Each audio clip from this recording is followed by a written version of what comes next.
June 1944. The air above the English coast trembled with the weight of destiny. For months, the Allies had prepared for what would become the greatest invasion in history. Across every port, every field, every road from Dover to Portsmouth, soldiers drilled, engines roared, and whispers of D-Day filled the night air. Yet beneath all the noise lay a single, haunting problem. The Germans were watching. From high above, the Luftwaffe's reconnaissance planes swept daily across the channel, photographing everything that moved. Every bridge, every road, every shadow of a tank or convoy was carefully studied in Berlin. The Germans had mastered the art of aerial surveillance, and if the Allies made one false move, the invasion could be doomed before it began. Among the planners, one man refused to accept defeat by visibility. Colonel Geoffrey Barkworth, a British engineer turned master of illusion. He was not a soldier in the traditional sense. His weapons were canvas, wood, and imagination. Barkworth had spent his early career building stage sets for London's theater productions, and now he was convinced that what could fool an audience could also fool an enemy. His idea was radical: to build an illusion so convincing that German bombers would waste precious time and ammunition attacking something that did not exist. He called it the Ghost Bridge. The plan was simple on paper, but nearly impossible in practice. Construct a full-scale fake bridge crossing over the River Seine, deep behind German lines, using lightweight materials and optical illusions. The Germans, seeing the bridge from their reconnaissance aircraft, would believe the Allies were preparing a key crossing point for an invasion. In truth, it would be nothing but painted canvas and scaffolding. It was not the first time deception had been used in the war, but this one was bolder. The Allies had learned from previous operations how to manipulate light, shadow, and scale to create false targets. Barkworth's unit was not made up of ordinary soldiers. It was a collection of artists, sculptors, engineers, and even a few stage magicians who once performed in London's smoky theaters. They called themselves, unofficially, the Ghost Army. They worked only at night, under blackout conditions. By dim lanterns, they assembled wooden frames that resembled bridge trusses, stretched fabric over them, and painted steel beams with meticulous care. During the day, everything was hidden beneath camouflage nets and tarps. The deception had to withstand scrutiny from German cameras flying 10,000 feet in the air. By the third week of construction, the bridge spanned more than 200 feet across the river. From the ground, it looked absurd, a skeleton of cloth and timber. But from the sky, it was flawless. It cast a shadow that rippled across the water, and even the reflections had been painted to appear natural. The Luftwaffe took the bait. On the morning of May 31st, German reconnaissance pilots flew over the area and immediately spotted the new structure. Photos were sent to Berlin within hours. The analysis was swift. The Allies were preparing to advance through the Seine. The Luftwaffe command decided to destroy the bridge before it could be used. That night, squadrons of German bombers took off from airfields in northern France. The moonlit sky glowed with the distant flashes of anti-aircraft fire as the bombers descended upon their target. They dropped tons of explosives across the riverbank, shaking the earth and lighting up the countryside. When dawn came, nothing remained but craters, smoke, and twisted fragments of cloth and timber. From the German perspective, it was a success. The bridge was gone, and the Allied advance was halted. In Berlin, the report was celebrated. The Führer himself supposedly laughed when he saw the aerial photographs, saying, "They thought they could cross under our noses." But the truth was far more extraordinary. The bridge they had bombed never existed. While German bombers wasted their fuel and firepower on shadows, the real Allied preparations continued elsewhere, untouched, unseen, and unstoppable. Operation Overlord, the true invasion of Normandy, moved forward in silence. The Ghost Bridge had done its job. As Colonel Barkworth watched the smoke rise from his destroyed masterpiece, he simply smiled. The Germans had bombed ghosts, and every explosion bought the Allies another day of secrecy. War, for these men, was not fought with bullets or blood, but with imagination. The Ghost Army was unlike any unit the world had seen. Its members came from universities, design studios, and art schools. They were painters, sound engineers, photographers, and architects. Before the war, many of them had never held a rifle. Now, they were holding the line between illusion and annihilation. Lieutenant Tom Richards was one of them. A quiet man in his early 30s, he had once been a set designer for the London stage. Before the war, he'd built castles out of cardboard and jungles out of painted silk. Now he was building an entire war from lies. He wrote to his wife once saying, "We are fighting with shadows, darling. Our paint and plywood will save lives." Richards was assigned to perfecting the bridge's realism. He and his small team spent nights airbrushing rust stains, adding painted bolts, and even creating fake tire tracks that led to the bridge's entrance. Every detail mattered. The German cameras could spot inconsistencies invisible to the human eye. But even perfection had its price. One night, while testing illumination effects to simulate night traffic, a German patrol plane passed overhead earlier than expected. The flash of light caught the pilot's attention. Within minutes, the area was targeted for a bombing raid. Explosions tore through the quiet night. Canvas burned like paper. Wooden beams splintered. 2 of the men were killed instantly. When the fires died down, all that remained was a torn piece of fabric floating on the river. The next morning, German aircraft returned to photograph the site. They saw exactly what they expected: a destroyed bridge. The photos were sent to Berlin and hailed as confirmation that the Luftwaffe had stopped the Allied advance. They never realized that what they had bombed had never been real. The tragedy haunted Richards. For days, he couldn't sleep. The men they had lost were artists, dreamers, men who had painted illusions so real they died defending them. But their sacrifice had meaning. The deception had worked perfectly. When General Eisenhower's intelligence team reviewed the intercepted German communications, they found that the Luftwaffe had redirected air patrols and bombers to the Seine area, completely abandoning surveillance over Normandy. It was the perfect misdirection. On June 6, 1944, as the first Allied troops stormed the beaches of Normandy, the German High Command was still trying to assess damage to a bridge that never existed. Richards never spoke about the operation again. Years later, when asked by a historian how he felt about tricking the enemy with illusions, he simply said, "We made them believe in ghosts," and that belief saved thousands of real men. The Ghost Bridge was quietly forgotten in the years that followed. It was classified as a minor deception within the broader web of operations leading to D-Day. But among those who knew the truth, it became a legend, a story of how a handful of artists and dreamers used imagination to reshape the course of history.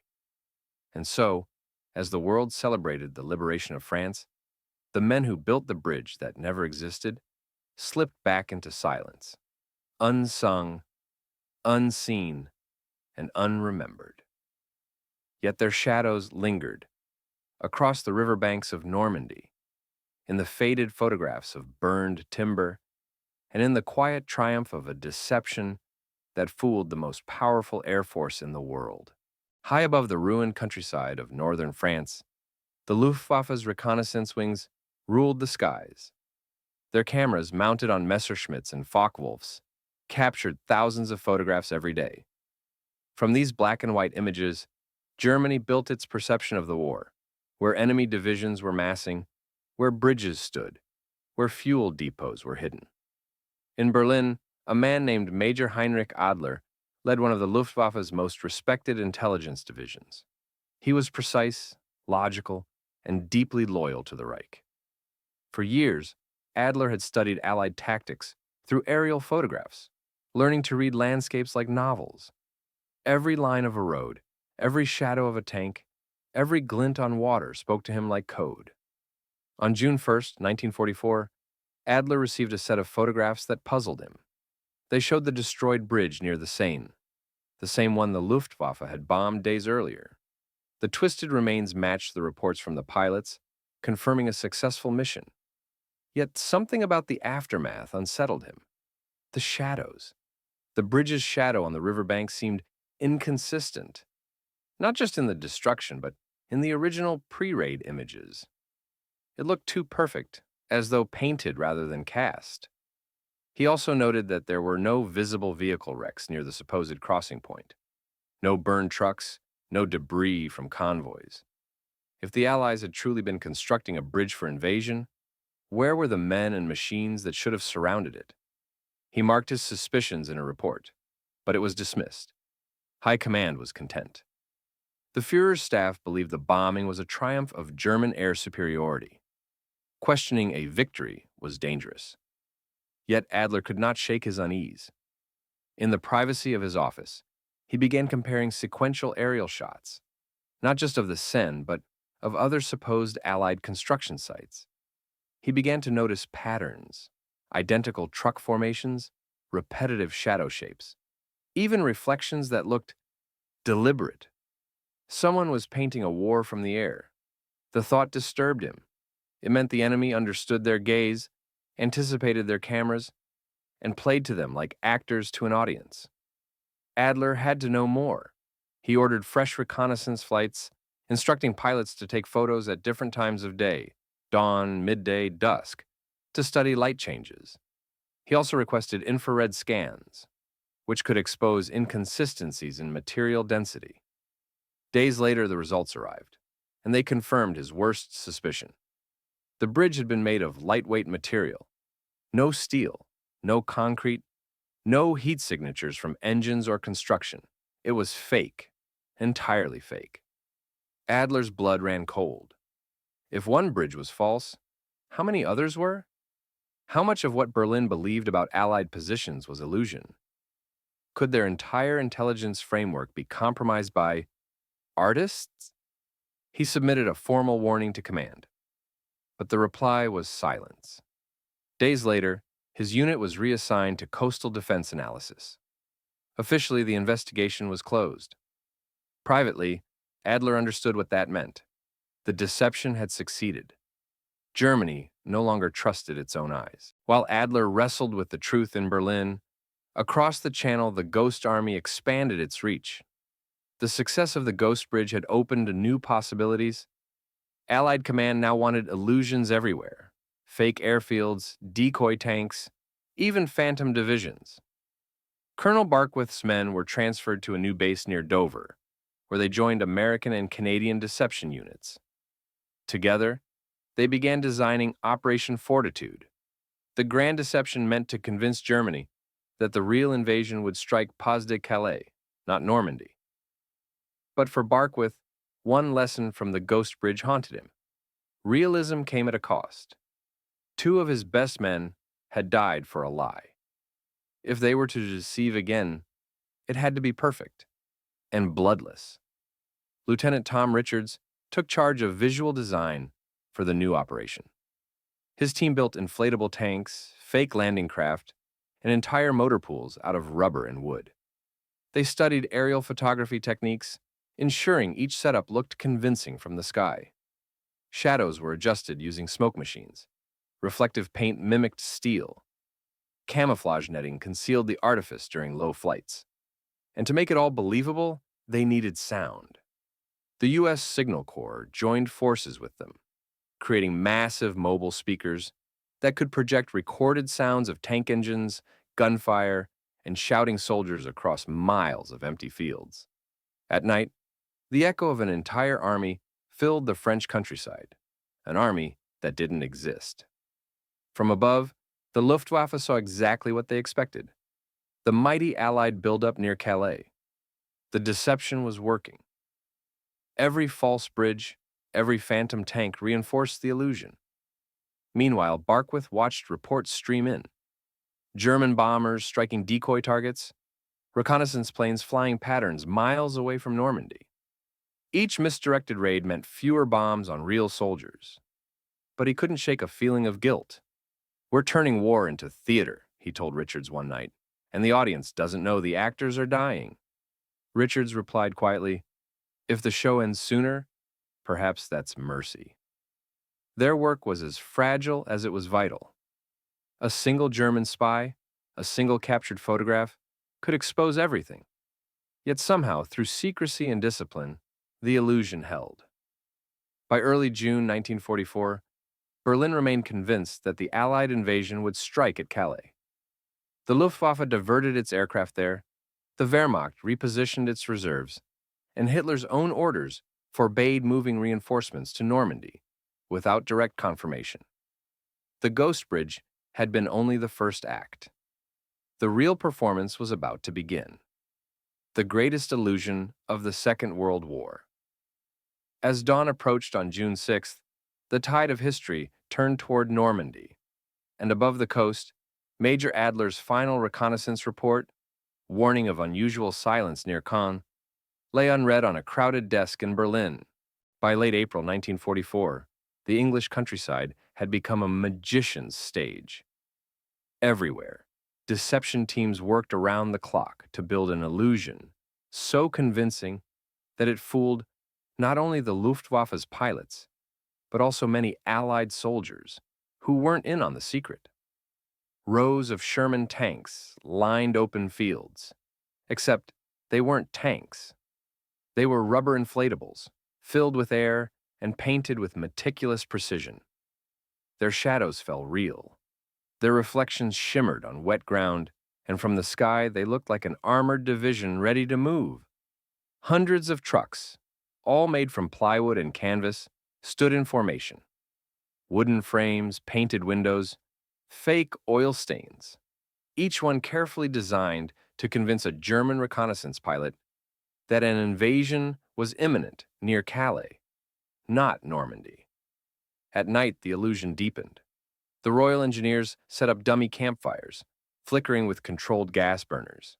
Fake mess tents were lit with soft yellow bulbs that looked like candlelight from 10,000 feet above. Sound engineers played recorded noises of soldiers, clanking metal, shouted orders, and distant engines, echoing through hidden loudspeakers.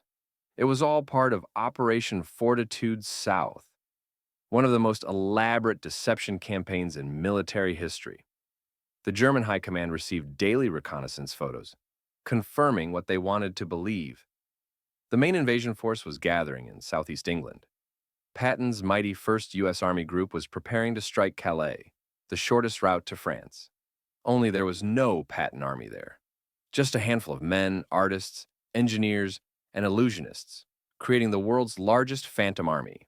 While the inflatable tanks and wooden trucks misled German generals, another deception was underway in the coastal waters, a bridge that didn't exist. The real invasion plan required building mulberry harbors, massive artificial ports that would allow Allied forces to land supplies after D-Day. But before the actual structures could be deployed, the Allies needed to convince the Luftwaffe that construction had already begun, at the wrong location.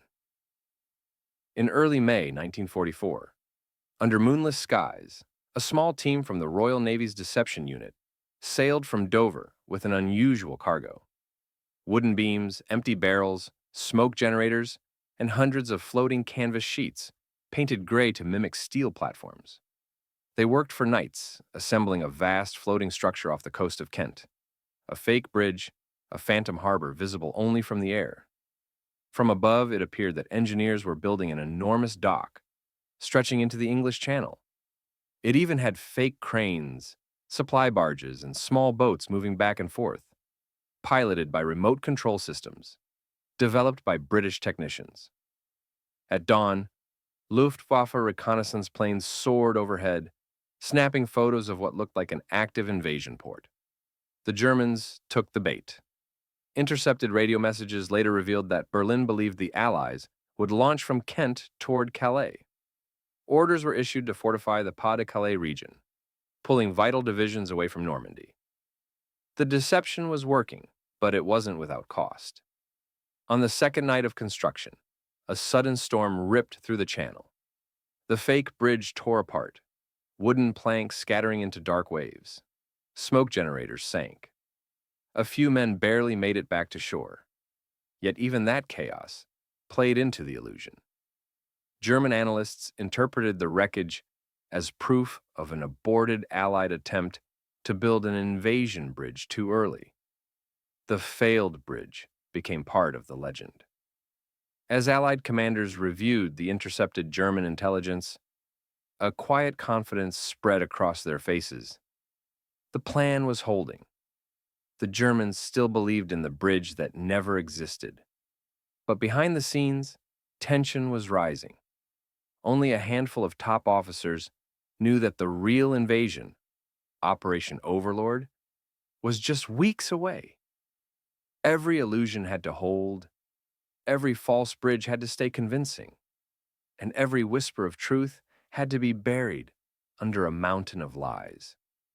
The fate of the D-Day landings now depended not just on soldiers or ships, but on artists, illusionists, and storytellers of war, the kind of men who could make a whole army out of smoke and shadows.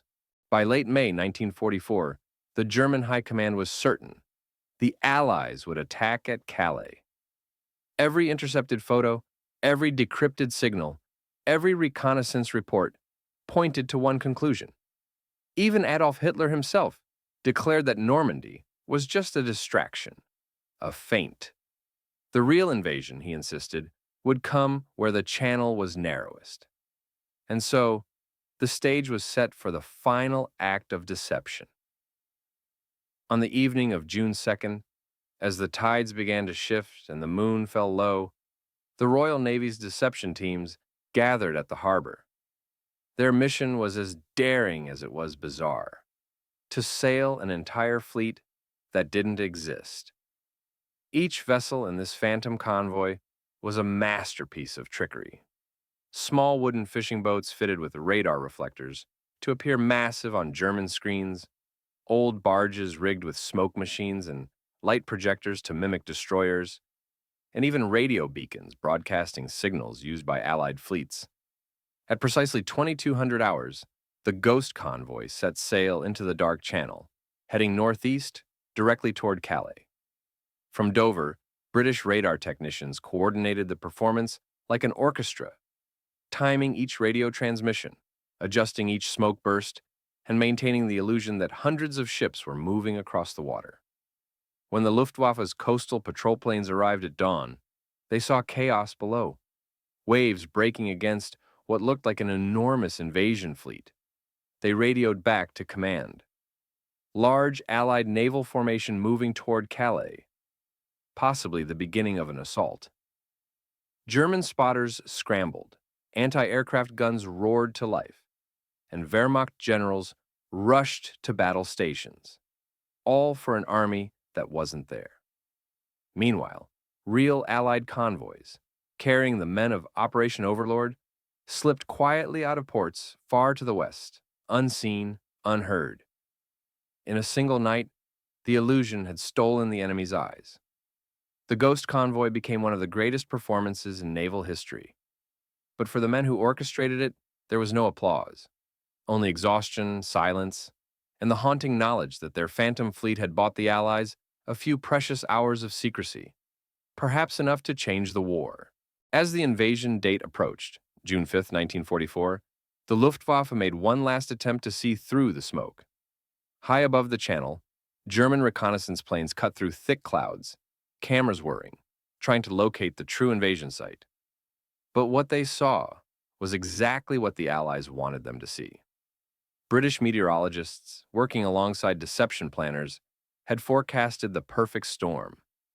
While the real invasion fleet stayed hidden behind weather fronts near Portsmouth, meteorological balloons released artificial fog and smoke patterns over the Calais coast. To the Luftwaffe pilots, it appeared that Allied ships were massing in the fog, a massive formation ready to strike north. They returned to base confident that Normandy remained quiet. In the air, another illusion played out. Fake radio chatter filled the sky. Entire squadrons reporting movements, calling out for resupply, and discussing attack coordinates, all of it pre-recorded, all of it part of Operation Glimmer, the final layer of deception.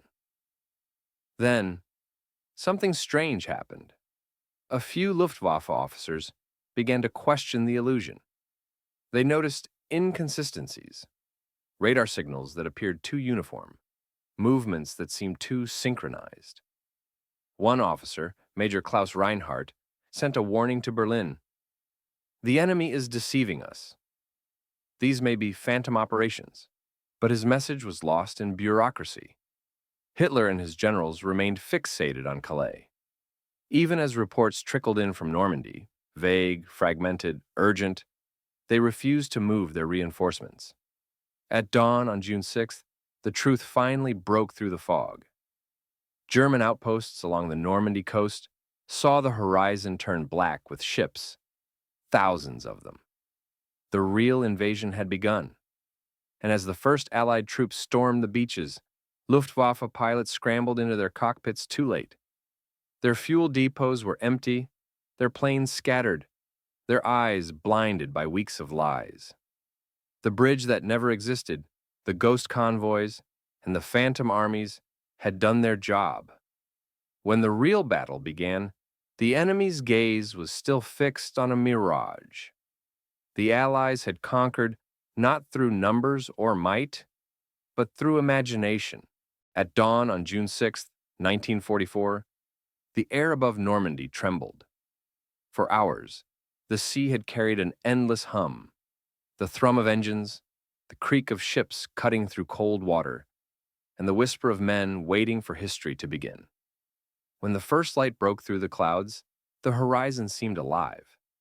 To the soldiers standing guard on the French coast, the sight was impossible to comprehend. The entire ocean was moving.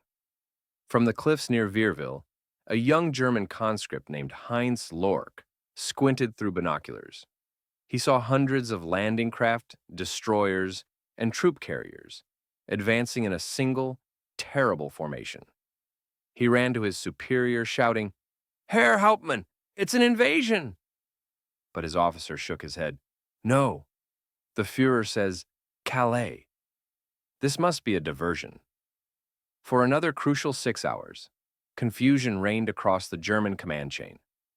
At Calais, panzer divisions waited by their tanks, their engines idling, their crews restless.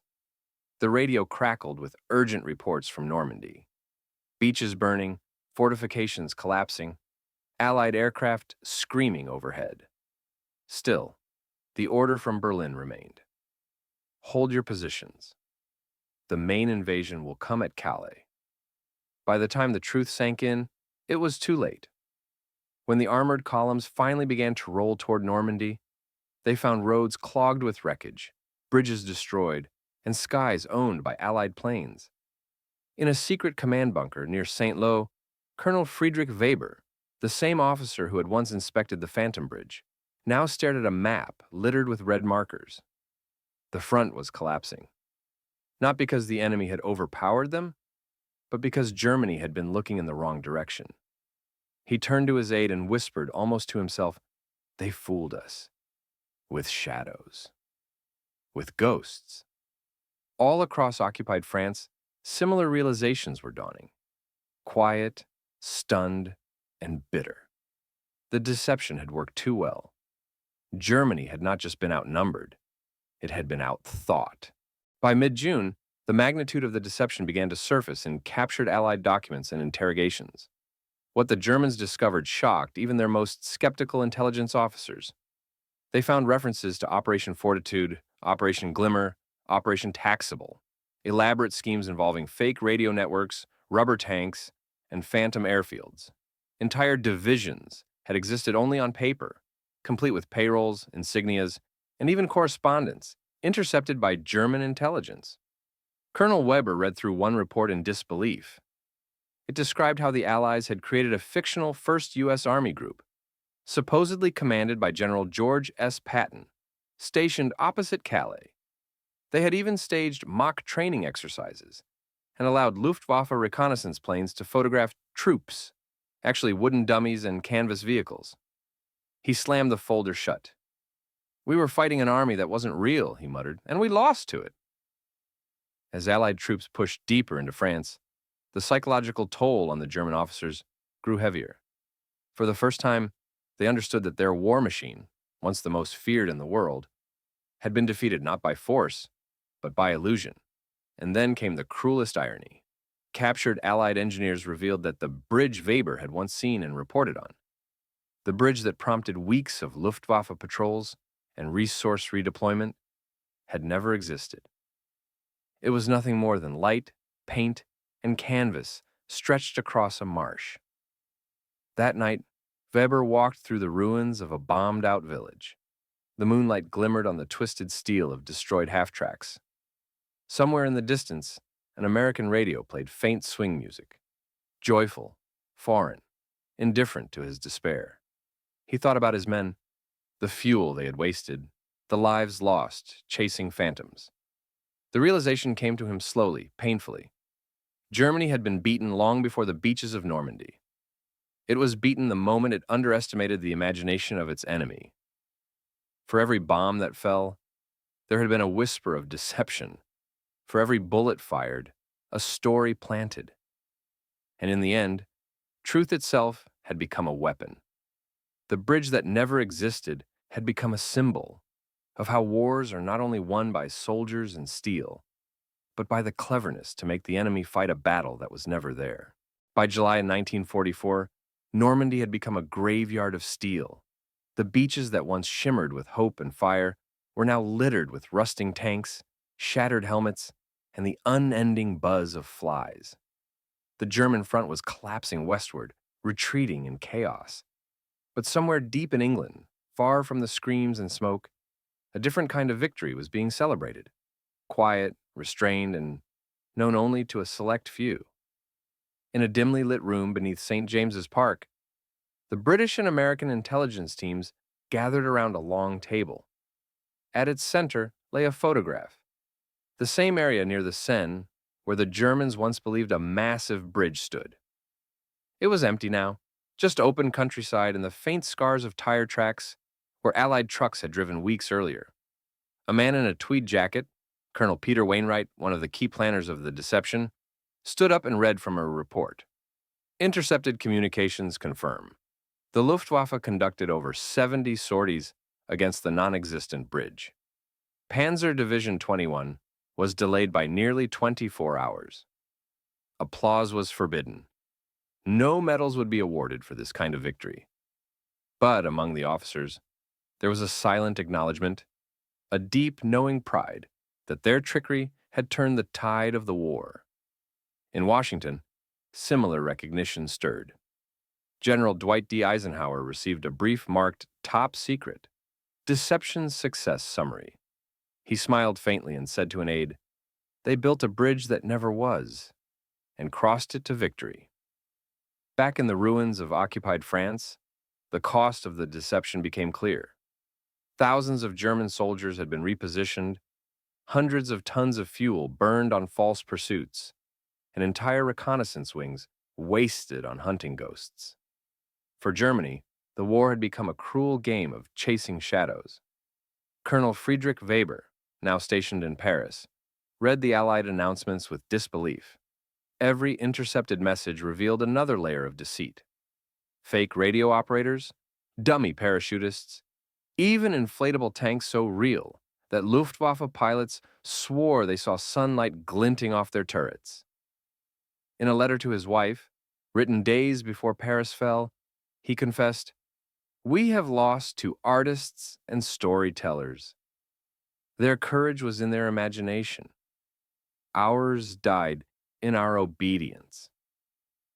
When the Allies marched into Paris in August, the deception teams were already planning the next phase: how to mask troop movements into Belgium, how to trick the Wehrmacht into defending the wrong river, how to keep Germany blind until the very end. The bridge that never existed had not just fooled an army, it had redefined the meaning of warfare. In the decades that followed the war, the full story of the deception was buried under layers of classification. Only in the 1970s did the first files marked Operation Fortitude begin to surface, revealing just how far the Allies had gone to deceive Hitler's intelligence machine. But for the men who had built the illusions, the artists, the engineers, the map makers, and the radio tricksters, their satisfaction came not from fame, but from silence. Their triumph was invisible, And that was exactly the point. One of them, Captain Lawrence Mallory, an American architect who helped design the Phantom Bridge, wrote in his memoir, "Our bridge never stood on any river, but it carried the weight of 1,000 lives. Every minute the Germans wasted on our illusion was a minute more for our men to reach the real shore."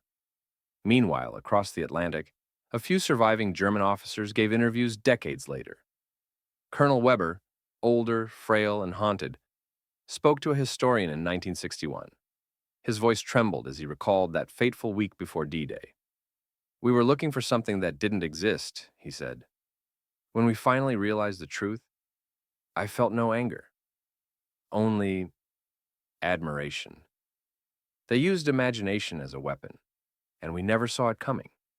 In the end, history would remember the soldiers who stormed the beaches, the paratroopers who fell from the night sky, the medics who dragged the wounded through gunfire.